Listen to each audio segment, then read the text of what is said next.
Alguns de vocês já me conhecem e antigamente eu costumava chegar aqui na frente e brincar sobre o meu português. Mas não cola mais. Eu estou aqui quase 20 anos, não posso falar sobre meu português. Pelo menos não posso brincar. Então vou falar uma coisa séria. O meu português é péssimo. E eu tenho o privilégio, essa noite, de falar sobre missões. E agora, ele vai falar em português ruim. Ele vai falar sobre missões. Ele só fala sobre missões. Imagino que ele vai falar sobre a glória de Deus. Eu só tenho uma pregação. É sobre a glória de Deus. Em todas as áreas de vida, entre todos os povos do mundo. Vou tentar falar sobre algo diferente essa noite, mas acaba sendo exatamente a mesma coisa. Eu fui convidado para falar sobre chamado, e especialmente chamado para missões. Então vamos falar sobre isso, e para poder falar sobre chamado, eu preciso falar um pouquinho sobre meu relógio. Estão vendo meu relógio aqui? Apareceu na tela lá. Olha aqui meu relógio. Esse relógio representa para mim algo extremamente importante. Quando eu penso nesse relógio, eu penso esse aqui. Eu penso no momento em que Deus me chamou. Eu penso numa época de vida onde Deus me chamou 2 vezes. Eu comprei esse relógio aqui no dia 31 de outubro de 1983. Tem quase 31 anos esse relógio. Eu tinha 16 anos, eu não era crente em Jesus, eu era aquele adolescente típico. Eu tinha 3 ou 4 paixões. Pegar onda, jogar futebol, tipo futebol daqui, não futebol americano. Eu não sou tão grande, eu não queria morrer. Então eu jogo futebol brasileiro e tênis. E ficar bêbado com meus amigos, pelo menos nos finais de semana. Quando o meu pai foi transferido, ele era fuzileiro, ele foi transferido para um outro estado. Nós fomos, eu não conheci ninguém naquele lugar, e eu estava naquela época muito brabo que o meu pai foi transferido. Porque eu tinha que sair da zona de conforto, onde eu conhecia todo mundo, eu fui conhecido, eu tinha amigos. Eu arrumei um emprego, que foi quase um milagre naquela época, naquela cidade, e alguém lá tentou ser meu amigo. Mas eu não queria ser amigo de ninguém, eu estava bravo. E quando ele falou sobre a igreja e tentou me convidar para a igreja, eu realmente não queria saber dele. A escola, eu entrei no penúltimo ano da 2º grau. Quando nós começamos as aulas, no 5º dia, eu tive uma briga com alguém. Eu briguei. Foi ridículo, absurdo.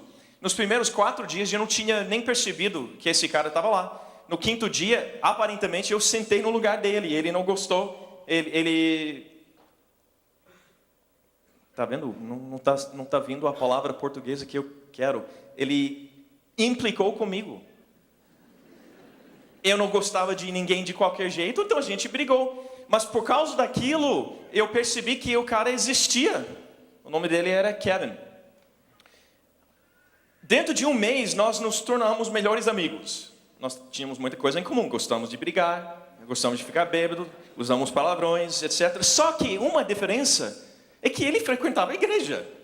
Eu não entendi muito bem esse negócio de ser igual eu e frequentar a igreja, mas ele frequentava a igreja. E ele me convidou para um retiro. Eu falei, eu não sei o que é retiro, mas vai ter menina? E ele falou que sim, eu falei, ótimo, eu vou.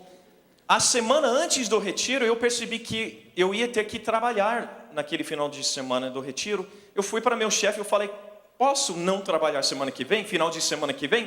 Porque tem um negócio, não falei o que era. Tem um negócio, eu acho que eu preciso participar. Então, já fiz inscrição. E ele falou, não. Você está escalado, você tem que trabalhar semana que vem. Sexta, sábado e domingo. Falei, tá bom. Então, estou fora. Tchau. Eu me demiti.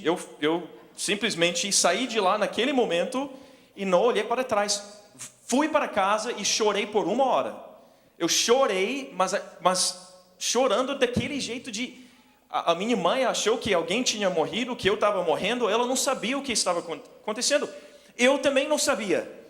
Mas eu sabia que Deus estava mexendo comigo. Alguma coisa naquele dia que ele fez para confirmar que eu tinha mesmo que ir para aquele retiro. Eu fui, dia 19, 20 e 21 de novembro, exatamente 3 semanas depois de ter comprado o meu sonho de consumo daquela época, de todo surfista queria relógio grande assim de mergulhar. Todo mundo tinha. O meu é um Seiko, por sinal, que pelo jeito é uma boa marca, porque 31 anos depois ainda está funcionando. Eu gastei $126. Não, mas não vou entrar em mais detalhes. É importante para mim. Mas principalmente porque traz essa lembrança daquele momento, daquele final de semana, quando eu conheci Jesus. Eu fui para conhecer meninas. Conheci algumas. Mas Deus falou, ainda não, porque eu tenho uma para você que é brasileira, com olhos azuis, maravilhosa, linda, bem especial. E alguns anos depois, obrigado Deus. Mas naquele final de semana, o mais importante é que eu conheci Jesus. O negócio é o seguinte, eu fui para esse retiro e não era retiro de evangelismo. Ninguém fez um apelo incrível, maravilhoso, emocionante, perguntando se eu queria aceitar Jesus ou não. O que eu vi naquele final de semana foram mais ou menos 100 adolescentes, eu teria que dizer iguais a mim, pessoas semelhantes, mas malucos porque eles amavam esse cara chamado Jesus. Em 3 dias, um retiro sobre intimidade com Deus, hora silenciosa, como e por que orar, por que e como estudar a Bíblia, coisas assim. E eu saí de lá ciente do fato de Deus ter me chamado para fazer parte da sua família. Deus deu para mim aquele final de semana salvação. E eu nunca olhei para trás. Desde aquele final de semana, eu caminho, eu ando com Jesus e muito mais, Ele anda comigo. E aquela experiência foi um chamado. Deus me chamou para fazer parte da sua família. Ele me deixou ciente dos planos eternos dele que me envolveram.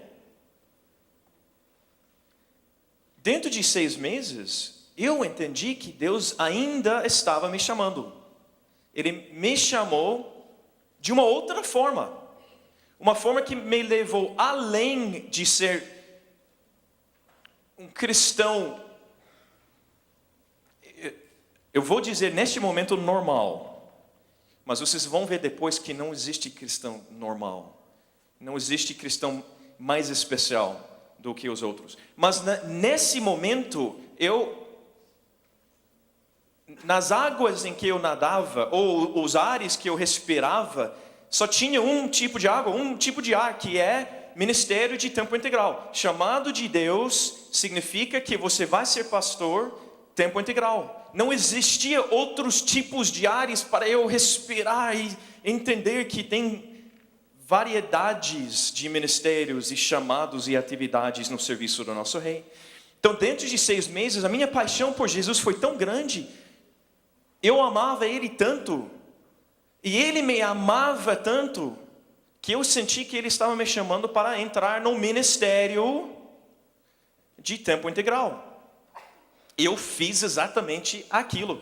Eu acabei me tornando estagiário de pastor de adolescentes, depois me tornei missionário e pastor, fui para a Bélgica, fiquei 5 anos trabalhando com adolescentes, voltei para os Estados Unidos, ainda na organização que eu ajudei a fundar, que é a CCI, que ainda é a mesma organização que eu lidero hoje aqui no Brasil.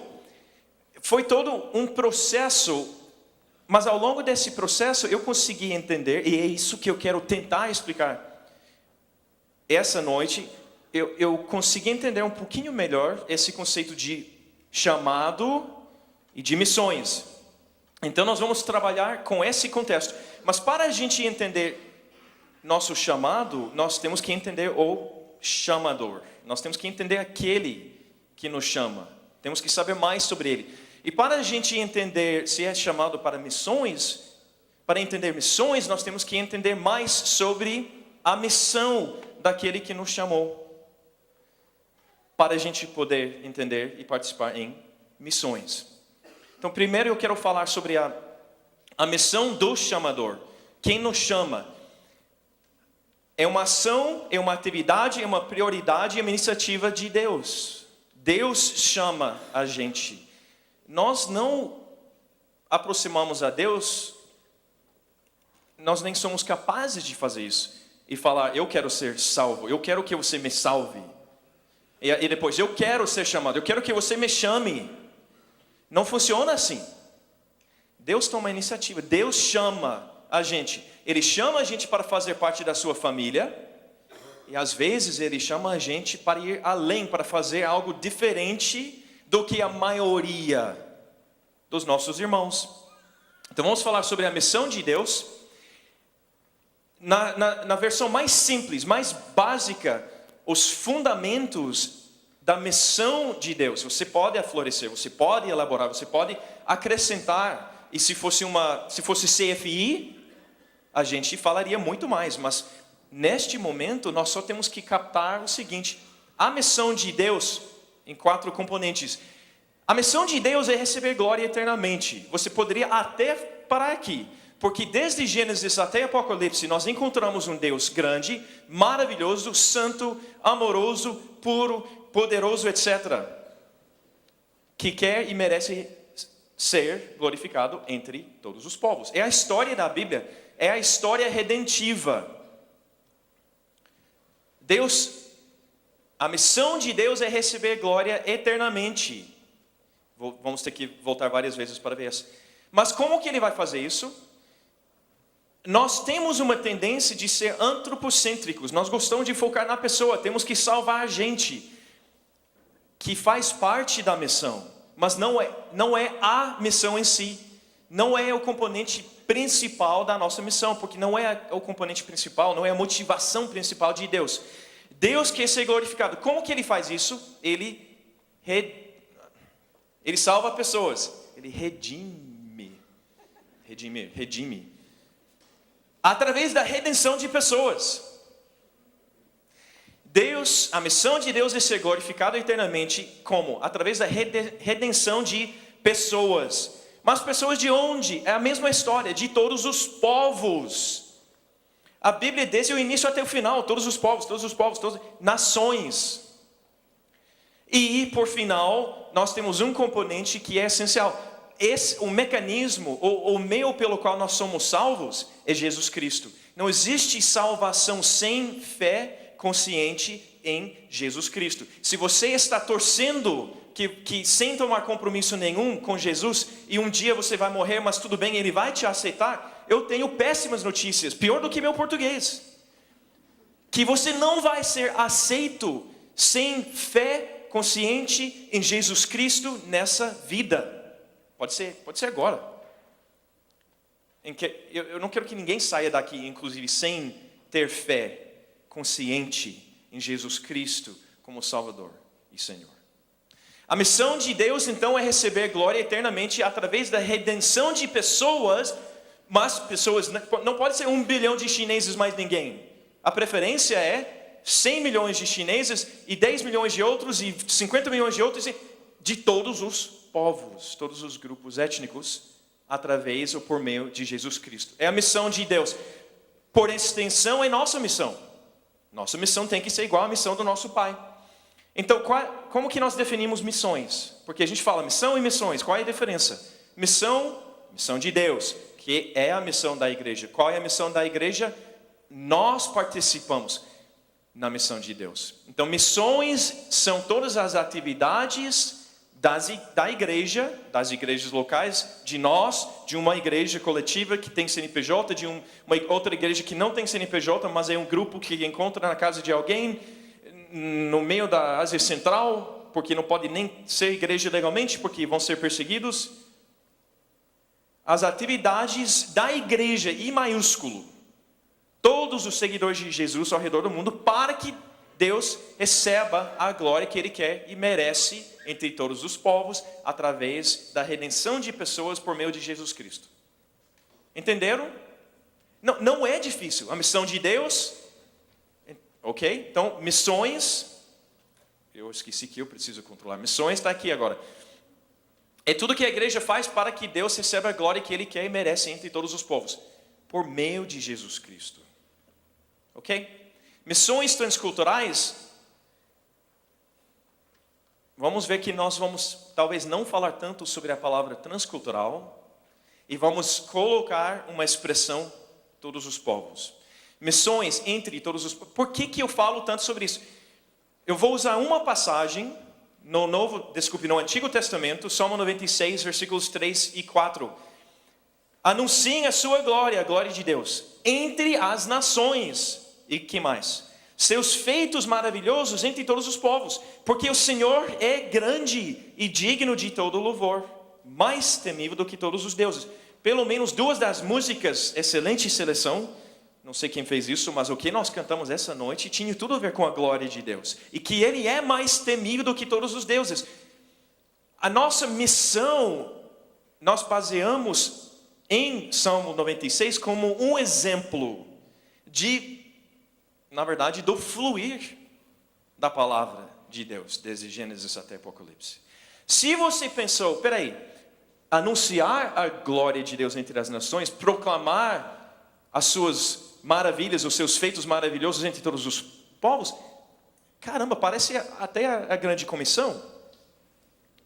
Exatamente, é um tipo de grande comissão no Antigo Testamento, porque é imperativo. Anunciai, proclamai, vá, faça isso, a glória de Deus entre todas as nações.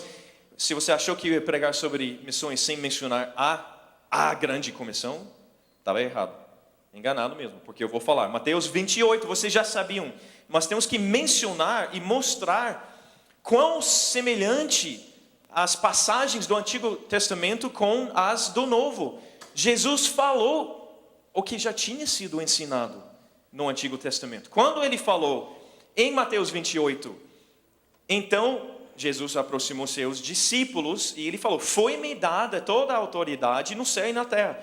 Portanto, vão e façam discípulos de todas as nações, batizando-os em nome do Pai, do Filho e do Espírito Santo, ensinando-os a obedecer a tudo o que eu lhes ordenei. Nós encontramos nessa grande comissão uma expressão que nós temos que entender, porque é a mesma expressão que foi sempre usado todas as nações. A expressão grega tá ethne. Você pensando bem, ethne, escuta, ethne. Até parece uma palavra portuguesa. Etnia, etnias, étnico. Quando Jesus falou fazer discípulos de todas as ethne, ele estava falando fazer discípulos de todas as nações que nós traduzimos, mas não nações em termos geopolíticos, não países. O mandato nem no Antigo nem no Novo Testamento nunca foi países. O nosso mapa muda todos os anos. Tem um país a mais, um a menos, 10 a mais, 10 a menos. A questão não é países e também não é território geográfico propriamente dito. A missão que Deus deu, que Jesus deu para nós tem a ver com grupos étnicos, tá? Ethne.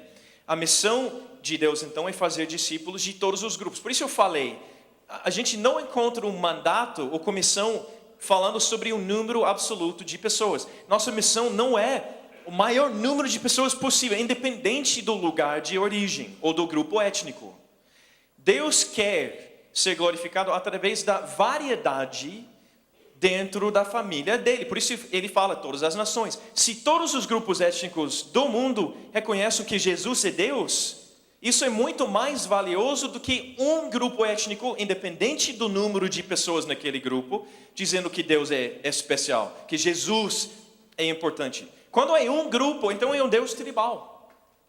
E o Deus da Bíblia não é um Deus tribal. Ele é o Deus de todas as nações. Para a gente entender um pouquinho melhor, quando nós falamos de nações, grupos étnicos, tem uma forma bem simples de pensar. Pode pensar em termos de blocos de afinidade. São blocos grandes, cada bloco tem milhares, às vezes, de grupos étnicos. São 16 grupos de afinidade no mundo inteiro. América Latina é um grupo de afinidade, América do Norte também. Mas, olha aqui no mapa, e desculpe, está em inglês, mas é muito fácil ver. Norte da África em azul, que é o mundo árabe. Lá um pouquinho mais para o leste, é o mundo turco em amarelo, é o mundo farsi que seria Irã, o mundo hindi que seria basicamente Índia. Tem o leste da Ásia, sudeste da Ásia, o mundo malaio, eu acho que eu peguei tudo.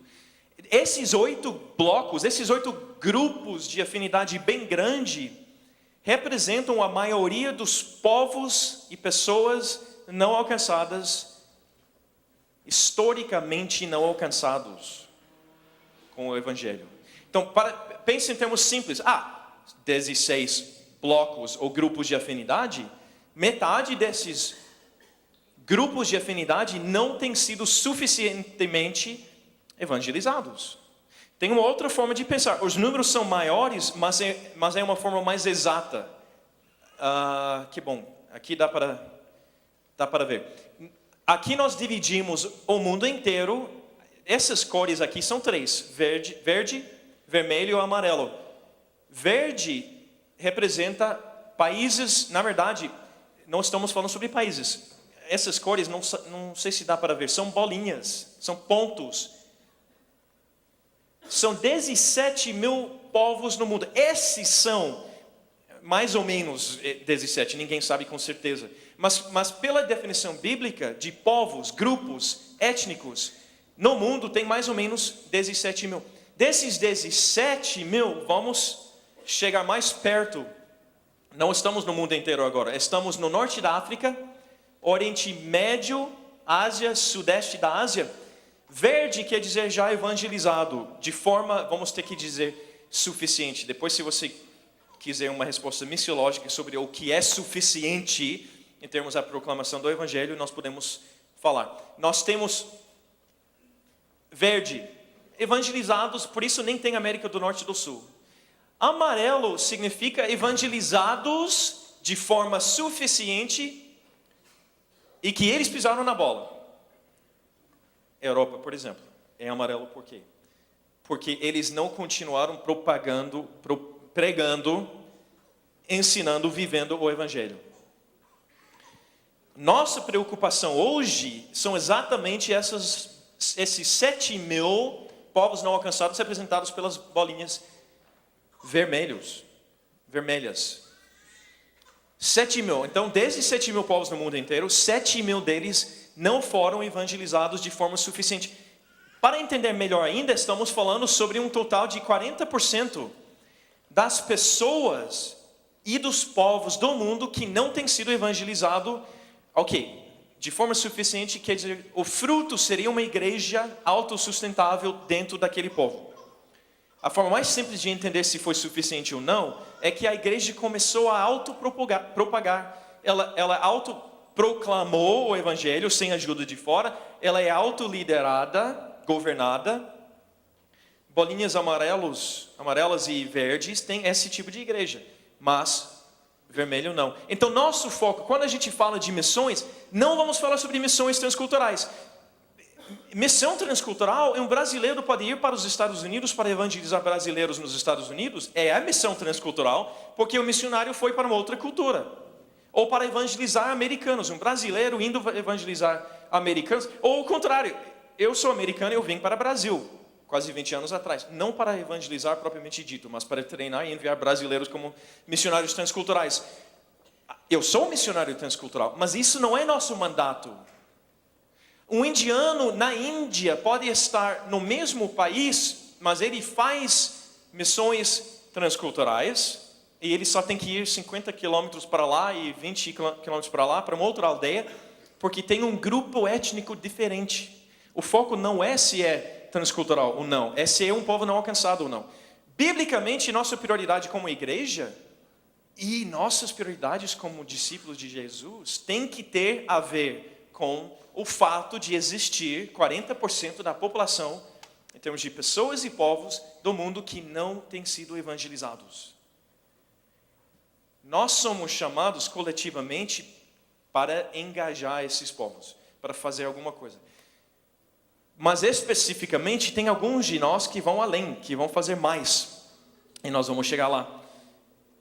Resumindo, nossa motivação principal, Deus quer e merece ser glorificado entre todos os povos do mundo.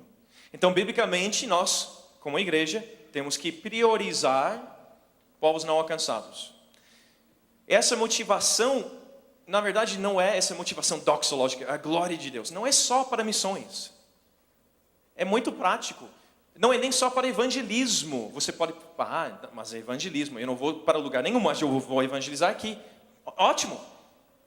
Eu também quero ver Deus glorificado na vida do meu vizinho. Mas não é só missões, não é só evangelismo. É tudo que a gente é e tudo que a gente faz. A motivação doxológica é a razão da nossa existência. Você foi chamado para dentro da família de Deus para dar glória a Ele, através de tudo que você é e tudo que você faz. Efésios capítulo 1 nos ajuda. Vamos para o Antigo Testamento primeiro. Isaías 43. A gente às vezes faz questão de citar o Antigo Testamento para a gente não esquecer que está na Bíblia com razão. Deus não pisou na bola. Ele colocou o Antigo Testamento com razão. Olha em Isaías, como Deus, através do profeta Isaías, trabalha com seu povo. Eles estão espalhados e ele fala: direi ao norte, entregue-os, e ao sul, não os retenha. De longe tragam os meus filhos, e dos confins da terra as minhas filhas, todo o que é chamado pelo meu nome, a quem criei para a minha glória, a quem formei e fiz. Deus está botando a missão dentro do povo dele, que é: Deus, eu vou chamar, e vocês vão estar envolvidos nessa missão comigo, o meu povo. Eu tenho gente ao redor do mundo, entre todos os povos, e eu vou chamar eles, porque eu já tinha planejado isso, eu já tinha criado eles com essa intenção de chamar eles para dentro da minha família, para a minha glória. Agora Efésios, que é uma passagem talvez mais conhecida, 3 vezes nos primeiros 14 versículos de Efésios capítulo 1, versículos 5 e 6, depois 11 e 12, depois 13 e 14. É a mesma estrutura que Paulo usa para enfatizar ou insistir num ensino que é essencial para nós. Eu vou só usar 11 e 12. Nele, Jesus Cristo, fomos também escolhidos, tendo sido predestinados conforme o plano daquele que fez todas as coisas, segundo o propósito da sua vontade, a fim de que nós, os que primeiro esperamos em Cristo, sejamos para o louvor da sua glória. Em Jesus Cristo, eu e você fomos escolhidos, tendo sido predestinados, em outros versículos um pouquinho antes da criação do mundo, o plano eterno de Deus, o propósito segundo a sua própria vontade. Mas por quê? A fim de que nós sejamos para o louvor da sua glória. A razão da nossa existência, não apenas a razão de missões, a razão da nossa existência é que Deus seja honrado, glorificado, revelado, exaltado em e através de nós. Então é uma razão de existir, é uma motivação gloriosa para a gente viver e servir e adorar e evangelizar, tudo que a gente faz. Eu imploro vocês a levar isso a sério. Mais do que qualquer outra razão de existir ou fazer qualquer coisa, você foi criado e chamado por Deus para fazer parte da sua família, pelo próprio bem de você, eternamente, e para a honra e glória de Jesus Cristo. Essas 2 passagens de Isaías e Efésios têm muitas características em comum. E nessas 2 passagens a gente encontra a nossa base bíblica daquele tipo de chamado que eu falei a primeira vez, o primeiro chamado. Na época que eu comprei esse relógio, foi a época que eu conheci Jesus. Esse chamado eu entendo hoje muito melhor por causa dessas passagens de Isaías e Efésios. É um chamado, essas passagens. Não é só a razão de viver, mas é um chamado em si. Por exemplo, em Isaías, todo o que é chamado pelo meu nome. Ele usa a palavra chamado. em Efésios é diferente, é escolhido. Nós fomos escolhidos em Jesus Cristo. Observem que quem tomou a iniciativa não foi a pessoa que foi salva. Eu não escolhi. Eu era burro. Burro o suficiente para ficar bêbado quase todo final de semana. Eu não estava procurando Deus. Mas Deus me procurou. E Deus me achou. Ele tomou a iniciativa. As palavras de Isaías e Efésios, predestinou, criou, formou, chamou, escolheu. Deus toma a iniciativa. Acho que o Jonatas falou. Nós amamos Ele porque primeiro Ele nos amou. Deus toma a iniciativa. Se você está em Cristo hoje, é porque Ele foi atrás de você.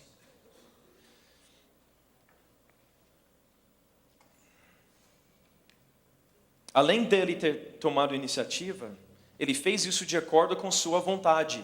Expressões como, conforme o plano dele, segundo o propósito da sua vontade. Ele fez isso para a glória dele. Expressões como, criei para a minha glória. Ou a fim de que nós sejamos para o louvor da sua glória. Então, a razão da nossa existência, podemos falar sobre o primeiro tipo de chamado, e nós estamos respondendo, tá, nós somos chamados... Afirmativo. Todos nós somos chamados para fazer o quê? Para ser o quê? Foi muito rápido, mas ok, fica... E foi minha culpa, ninguém está pilotando lá, eu não sei se eu apertei 2 vezes. Nós fomos chamados para ser adoradores. É um chamado geral. Agora vamos pensar em categorias. Chamado geral. É um chamado geral e é suficiente, você não precisa de mais nada. Quem é chamado para ser adorador, quer dizer que você foi chamado para viver eternamente com Jesus Cristo e você não precisa de mais nada. É um chamado geral, todos nós temos e é suficiente. Mas vamos além. 1 Pedro 2,9. Vocês conhecem muito bem essa passagem. Vocês, porém, são geração eleita, sacerdócio real, nação santa, povo exclusivo de Deus. Vocês quem, porém? Pedro está escrevendo para quem? Naquele vídeo ele falou do contexto histórico, que faz parte de uma boa hermenêutica. Você quer saber o que estava acontecendo no contexto histórico? Tá bom, o que estava acontecendo em 1 Pedro? Pedro estava escrevendo para quem? Em versículo 1, ele fala sobre 5 regiões do que hoje é principalmente, hoje seria Turquia mais ou menos, e um pouquinho além, descendo para a Ásia, para o Oriente Médio.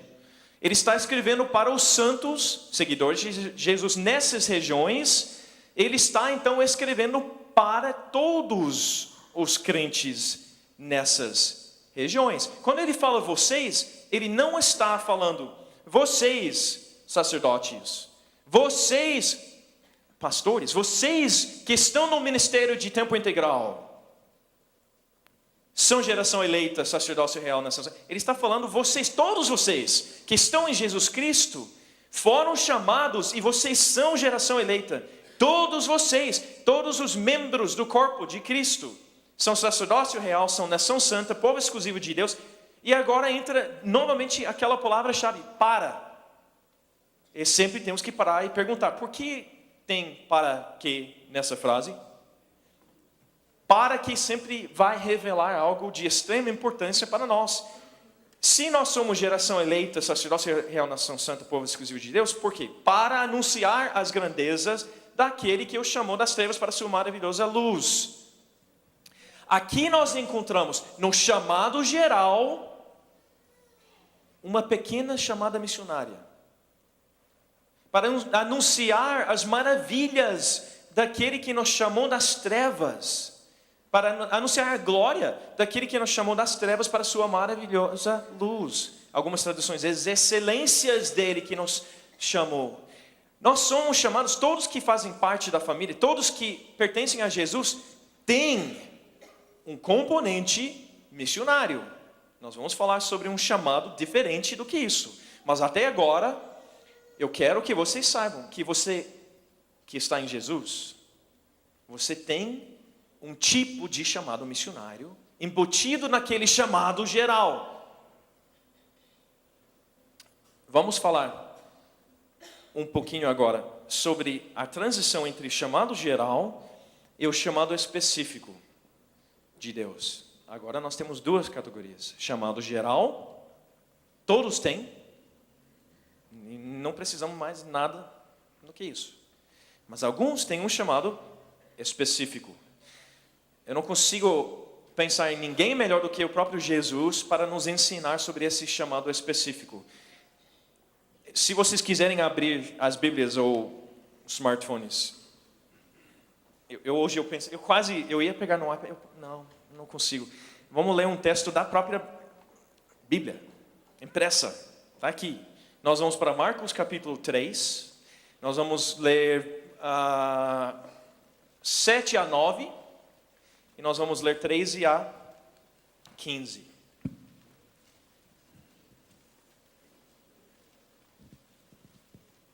Marcos 3, 7 a 9, Jesus retirou-se com os seus discípulos para o mar, e uma grande multidão vinda da Galileia o seguia. Quando ouviram a respeito de tudo o que ele estava fazendo, muitas pessoas procedentes de Judeia, de Jerusalém, da Idumeia, das regiões do outro lado do Jordão, e dos arredores de Tiro e da Sidom, foram atrás dele. Por causa da multidão, ele disse aos discípulos que lhe preparassem um pequeno barco. Aqui nós vamos falar sobre a multidão e sobre os discípulos. Discípulos de versículo 7, discípulos de versículo 9. Agora pula para 13, 14 e 15. É a mesma sequência de eventos. Jesus subiu a um monte e chamou a si aqueles que ele quis, os quais vieram para junto dele. Escolheu 12, designando-os apóstolos para que estivessem com ele, os enviasse a pregar e tivessem autoridade para expulsar demônios. Jesus subiu a um monte e chamou a si aqueles que ele quis, os quais vieram para junto dele. Escolheu 12 e ele designou eles como apóstolos para fazer o quê? Primeiro, para que estivessem com ele. Segundo, para que fossem enviados a pregar e para que tivessem autoridade. Nesse caso, apesar de ser muito específico aqui, nós podemos pensar numa categoria maior. Autoridade espiritual. Muito mais do que expulsar demônios. A autoridade espiritual é que Jesus, na grande comissão, falou: toda a autoridade foi dada a mim, foi a mim dado. Vocês sabem melhor do que eu. Ele recebeu toda a autoridade do Pai e ele passa para nós. Aqui nós encontramos dois grupos. Nós encontramos multidão, em versículo 7 e versículo 9, e discípulos também, mais ou menos nos mesmos versículos, 7 e 9. Nós vamos ver que tem uma sequência entre fazer parte da multidão e ser discípulo de Jesus. E agora para a terceira categoria de pessoas, duas categorias de chamado, geral e específico. 3 categorias de pessoas: multidão, discípulos, apóstolos. Nós temos que entender que Jesus estava trabalhando com o que nós normalmente chamamos de discípulos ao longo de meses, e no final da história, os 3 anos e meio de ministério dele, pelo menos 2 anos e meio, ele estava com esse mesmo grupo de discípulos. Vamos voltar rapidamente, vai para Marcos capítulo 1. É só virar a página, provavelmente. Marcos capítulo 1, 14 a 20, nós encontramos, é uma passagem bem conhecida por nós, onde Jesus primeiro chama alguns dos discípulos. Mas eu quero enfatizar a palavra alguns. E aqui ele só chama 6 discípulos.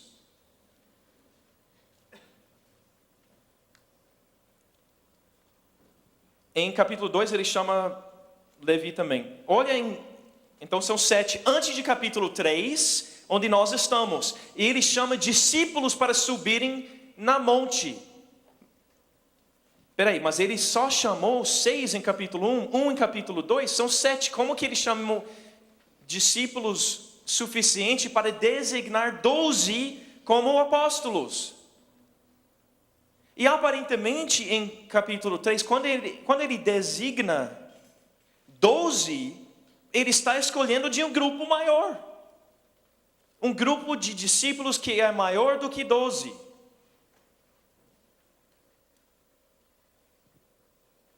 O que está acontecendo aqui? Nós só encontramos 7 desses discípulos até agora. O que está acontecendo é que entre versículo 13 e 14 de Marcos capítulo 1,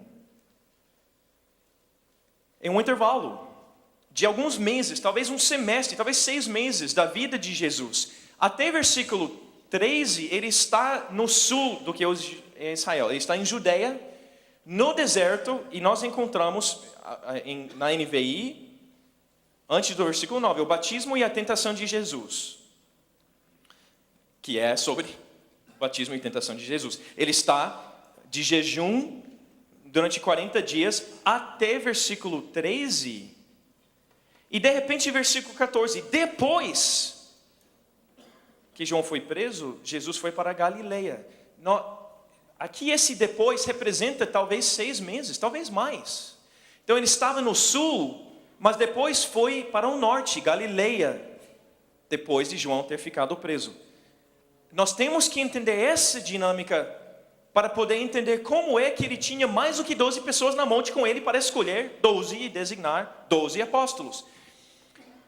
Naquela época não era muito diferente do que nossa época. Você não tem algum... Ok, fala a verdade, não precisa levantar a mão.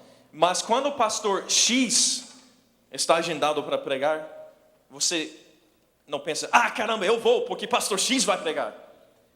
Ou fulano de tal, sendo um bom brasileiro. Quando o pastor fulano de tal, quem vem depois de fulano? Chiclano? Não.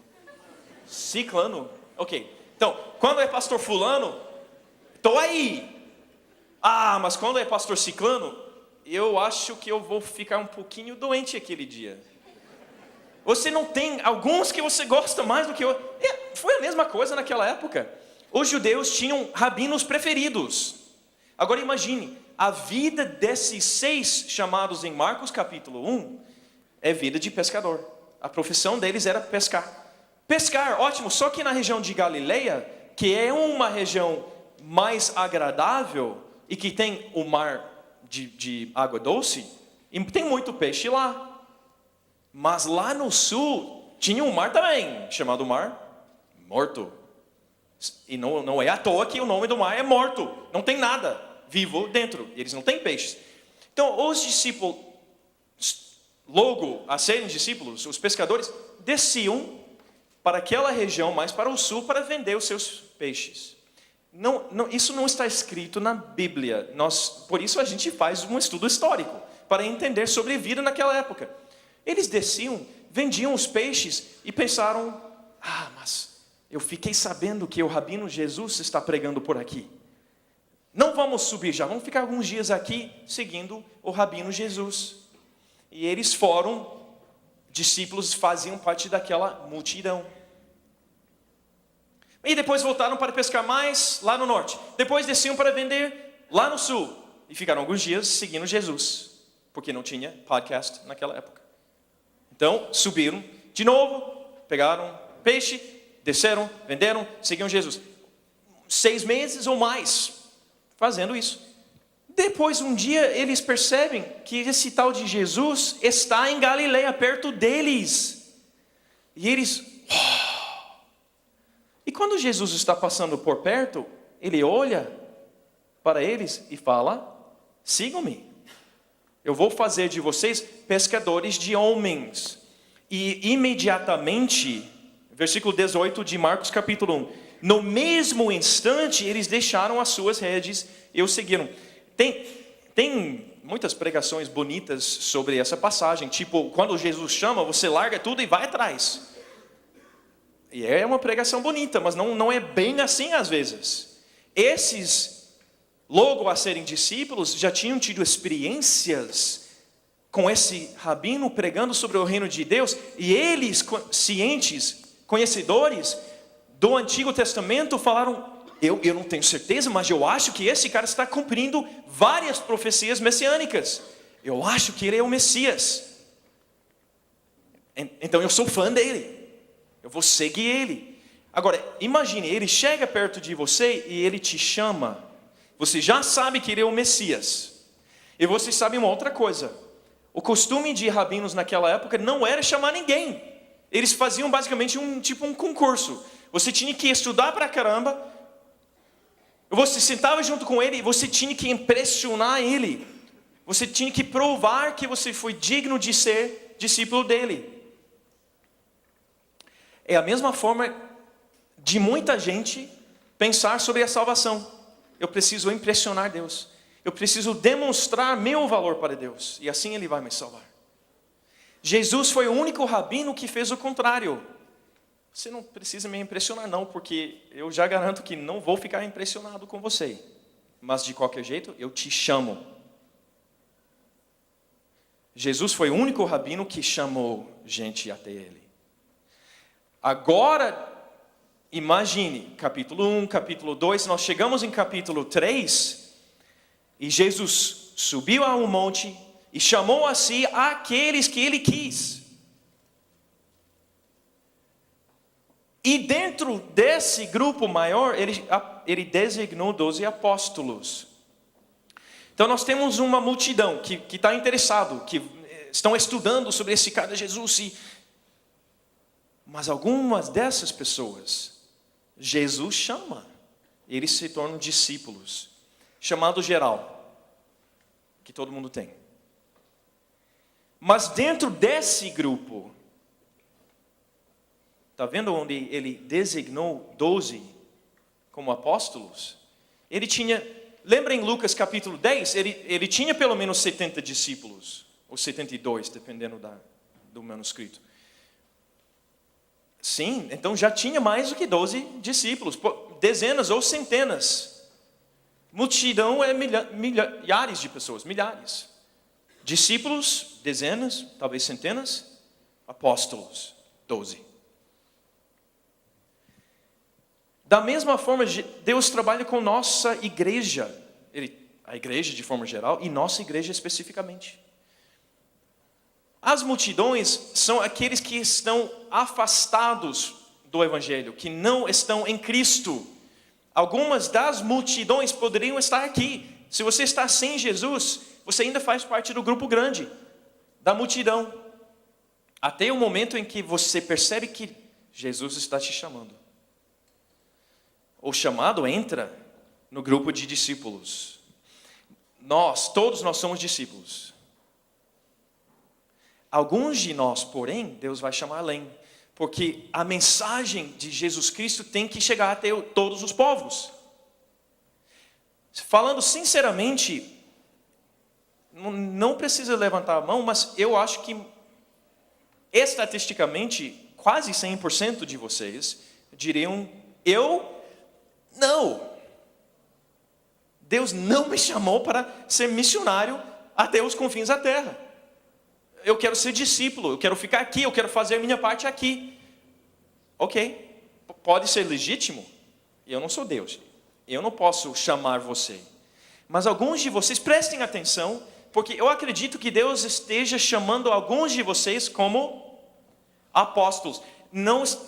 Hoje tem muitos apóstolos e bispos e um monte de outros títulos eu sou apóstolo fulano de tal e eu tenho 5 pessoas que vêm de vez em quando. Eu não estou falando sobre títulos, estou falando sobre dom e chamado. Apóstolo significa alguém que é enviado. Agora, dá para entender? Segundo o chamado, primeiro é discípulos, todo mundo tem esse chamado. Segundo o chamado é os apóstolos, espírito de apóstolo, que Deus quer enviar até as confins da terra. Confins da terra, você e Deus vão definir. Se é o interior do Paraná, se é o norte com índios, se é Oriente Médio com a CCI, que é a missão que eu lidero, porque a gente quer plantar igrejas entre povos não alcançados, tipo no Oriente Médio, você e Deus vão resolver essa questão. Estamos quase terminando. Eu vou pular alguns aqui, Já falamos sobre esse chamado específico. Eu quero rapidamente falar sobre como Deus, se você está naquela categoria de 1%, vamos ser bem otimistas, quem sabe 10% de vocês que estejam pensando, talvez Deus quer me levar até a categoria de apóstolo, missionário, enviado por minha igreja para alcançar as nações. Como é que Deus vai te alertar? Como que Deus vai te orientar? Como que Ele vai falar, é isso aí, eu quero que você vá como missionário? Ele tem muitas opções. Vamos ver rapidamente. É muito fácil, porque todas as palavras começam com pé. Uma posição. Tipicamente, Deus me chamou para o ministério de tempo integral. Como que você sabe? Mas Ele me chamou para ser pastor. Ou ele me chamou para ser missionário. Ou Ele me chamou, em algumas denominações, para ser evangelista. Ok. Ele usa posição para orientar seu povo. Mas Ele também pode te orientar, ou pode te chamar através de um mecanismo que seria país. Ou pode ser cidade, ou algo geográfico. Mas o que eu quero dizer, às vezes é uma posição, é um cargo. Às vezes é uma questão geográfica. Ele me chamou para, é um país. Muitos têm esse tipo de chamado. Alguns não, é para ser pastor num outro país. Legal, missionário, pastor, outro país. Alguns vão falar, não, mas é o país que eu amo a Turquia, eu quero ser missionário. Ok, ele usa, às vezes, país. Ele também usa povo. E isso é o conceito que é extremamente importante, porque é o conceito menos entendido por nós, mas mais usado por Deus na Bíblia. Mas eu quero alcançar árabes, eu quero alcançar índios no norte, em uma tribo específica pode ser. Você pode também pensar, não, mas é um grupo, tribos urbanas. Eu quero alcançar os godos, góticos, como que a gente chama? Eles nem, porque essa não é a minha praia. Eu não sou missionário para as tribos urbanas. Ou, não, mas é crianças. Eu quero alcançar crianças. Ou viciados, tá bom. Mas tem a ver com um grupo de pessoas. Ele pode te orientar através de um propósito. Propósito no sentido de causa. E vocês todos conhecem essas pessoas. Mas eles vivem em função de justiça. É uma causa. Alguns, eu lamento dizer, mas é muito óbvio nessas últimas 2 semanas, porque dentro da igreja nós temos, eu acho que só tem pessoas desequilibradas. 100% a favor de Israel e contra os palestinos, ou 100% a favor dos palestinos e contra os judeus. Ok, nós temos que achar um equilíbrio no meio disso, mas eles são bons exemplos de pessoas motivadas por causas, por justiça. Mas ele não só usa essas, nós temos mais 2 ou 3 opções e depois nós vamos terminar. Profissão, você ama o que você faz e você pensa, mas eu sou engenheiro, então eu não posso ser missionário. Eu digo, você é engenheiro, então você pode, quem sabe deve ser missionário ou missionária, porque é exatamente esse perfil de pessoa que nós precisamos nos países que não querem missionários. Você não pode ser um pastor com formação teológica e receber um visto no Paquistão. Talvez até possa, mas eu não vou te explicar como. Vamos a outro país. Arábia Saudita, de jeito nenhum. Coreia do Norte, de jeito nenhum. Mas através da profissão, sim. Você pode ter um projeto por uma fase, um período limitado na tua vida, mas você fala, eu vou gastar 1 ano lá, como missionário transcultural, entre um povo não alcançado, e vai ser através de um projeto específico que eu consegui arrumar no meu emprego, ou que eu mesmo elaborei, ou que tem na igreja, e por final uma paixão. Formas pelas quais formas que Deus usa para orientar os chamados para missões. Então vamos terminar revisando. Nós temos a multidão, pessoas sem Jesus, mas Ele chama, chamado geral. Agora nós entramos na família e nós somos discípulos. Nós somos adoradores, nós somos seguidores, mas pensa, discípulo é uma palavra que a gente usa muito. Mas dentro dos discípulos, uma porcentagem baixa, mas real, de gente que Deus chama, vem na montanha comigo, para ter intimidade comigo e para abençoar as nações. Um relacionamento vertical com Jesus, horizontal com o mundo, para abençoar o mundo. É importante que a gente lembre que não é todo mundo que é chamado para o ministério de tempo integral. Mas todos são chamados para ministrarem o tempo todo. Todos esses discípulos, vocês que são discípulos, sem chamado, aquele segundo chamado específico de envio, sem vergonha. Você não inventa esse chamado. Deus que dá o chamado. Se você não tiver esse chamado, você é discípulo em Curitiba, sendo bênção, trabalhando na sua igreja, abençoando a comunidade, abençoando através da profissão, e amém. E depois nós temos uns aqui que nós vamos enviar. O desafio essa noite antes de orar. Eu tenho certeza que na nossa igreja nós temos gente chamada para missões entre povos não alcançados. Não uma pessoa, não duas pessoas, nem apenas 10 pessoas. Eu acredito que numa igreja que tem mais do que 2.000 pessoas, nós podemos ter logo pelo menos 20 pessoas falando, sou eu. Deus está me chamando para representar a Igreja Batista do Bacaxeri, para levar o Evangelho de Jesus Cristo para as nações. Vamos orar.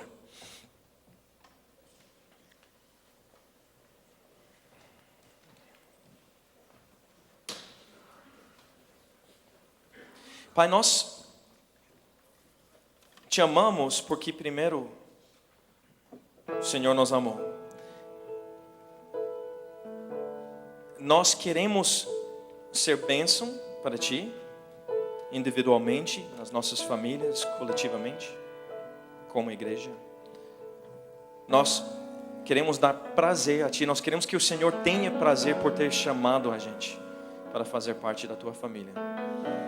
Nós sabemos que sempre podemos fazer mais, mas primeiro nós queremos focar no ser. Então, Jesus, eu peço que nós tenhamos uma fase na vida dessa igreja de despertamento missionário, mas que começa não com missões até os confins da terra necessariamente.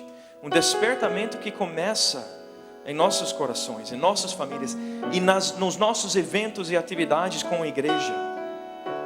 Um despertamento onde nós podemos parar um pouquinho e ficar focado naquela realidade do nosso primeiro chamado.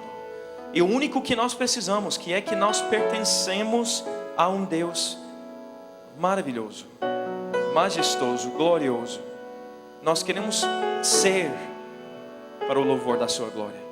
Nós queremos acordar pela manhã pensando, que bom que eu existo para dar glória ao meu Deus, o Criador do universo, que me amou, que me chamou, que me salvou. Que nós possamos pensar em formas criativas, inovadoras de dar glória a Ti, nos nossos trabalhos, nas nossas escolas, jogando futebol. Que nós não tenhamos outros pensamentos maiores do que esses. Que nós temos um entendimento profundo de quem Tu és e quem nós somos em Cristo. E como consequência disso, Pai, que essa igreja continue abençoando e cada vez mais, que essa igreja cada vez mais abençoe as nações, os povos que, diferente do que nós, não têm tido contato com o Evangelho, não sabem quem é Jesus, nunca seguraram uma Bíblia nas mãos, nunca ouviram uma pregação sobre Jesus. Pai, nós queremos que essa igreja seja uma igreja reconhecida por Ti. Nem nos importamos com o que o mundo acha de nós, nem o que os outros cristãos acham de nós. Nós queremos ser reconhecidos por Ti como filhos e filhas fiéis, comprometidos com Tua causa, com o Teu Evangelho, com a mensagem de redenção, de perdão, de salvação em Jesus Cristo. E que essa mensagem vá através de nós para todas as nações. Nós temos 2.000 membros, temos mais. Em Ti, pela Tua graça, por Ti, para Tua honra e glória, nós podemos fazer isso. Nós podemos ser aquela igreja que existe única e exclusivamente para a honra e glória de Jesus Cristo em todas as áreas de vida e entre todos os povos do mundo. Então, Pai, meu pedido, nosso pedido, bem específico, que tem alguém, não sou profeta, Senhor, mas estatisticamente eu sei disso.